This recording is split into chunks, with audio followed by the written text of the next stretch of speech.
come down. He's a police officer, so I said to send him down because he'd identified bodies before.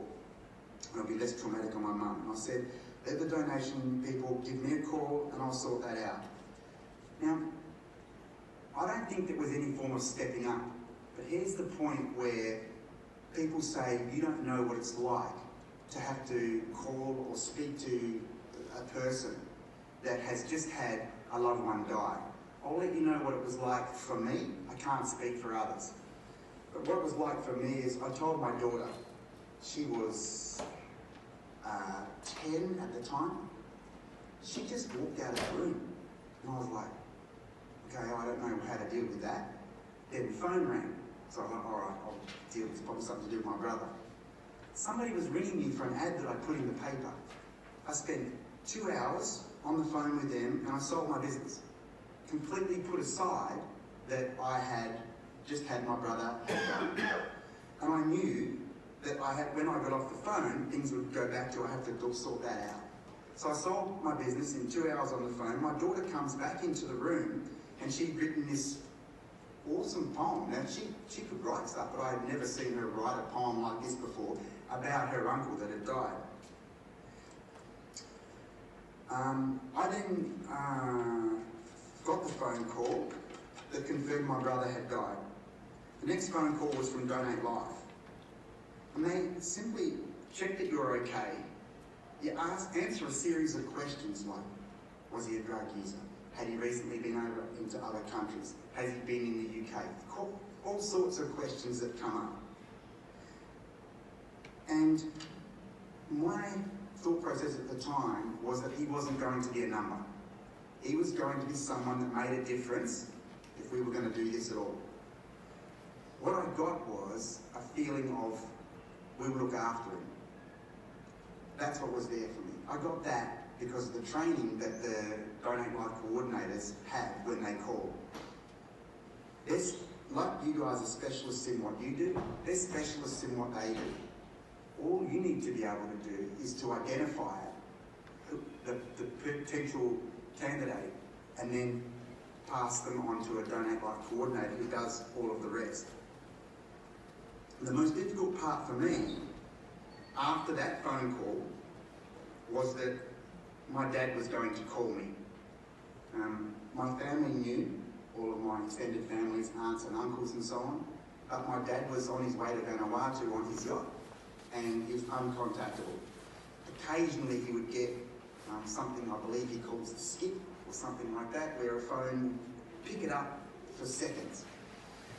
When I got the phone call from him, it was 2 or 3 in the morning. I couldn't sleep properly, but what I got from him was that he was strapped to the top of the mast because I could hear the clink, clink, clink, clink, and he tied himself to that and he said, "What's wrong? I've got hundreds of phone calls of people, of everyone I know saying to call you." And I knew that I only had seconds to say something because I'd done this with him before, and you only get to say your one thing, and I had to say it as brutally as this: Glenn's dead. That was probably the hardest thing that I had to do, not take the phone call from the donor coordinator, but to tell my dad that his son, his youngest son, is now dead, and the phone just went off. So I knew that I had left my dad with probably the worst information that he could tell a parent, and nothing he could do. He was in stormy weather heading towards Vanuatu. 3 days later, my dad was in Perth. He'd got the boat turned around and went against the wind, which I'm led to believe is something you have to tack and jive, and I'm not a bogey person, but it's some nasty thing that you have to do. Instead of going in a straight line, you've got to go 100 kilometres this way and that way, and eventually you get there. So he was a big support to me. This next part, I want you to know that it's gonna circle back, so give me a second. For me, Charlie Teo, you would all be familiar with in this room, he's my hero and my inspiration in my life. I'm sure that in my mind, when he goes into surgery, he has a red cape on and his jock's on the outside and he does whatever is required. He's a superhero to me. And I'm equally sure that he doesn't have written on his business card that he's a superhero, and probably doesn't like the the hero name that gets called, that he would get called. Recipients of organs have told me that I'm a hero. Now I will admit I don't like being called that hero. Because all I did was I said, yeah, okay, sounds like a fair thing to do. You're going to help somebody else live. When my brother died, as far as I know, we're up to about 30 people that we've helped either have a better quality of life or live longer because of one thing that I said, which was just, yeah, sure, take whatever you need. You don't need it anymore. The difference that that person made that thought to contact a donor coordinator, I got to make a difference to at least 30 and counting people. My brother, myself, and that donor coordinator, the three of us.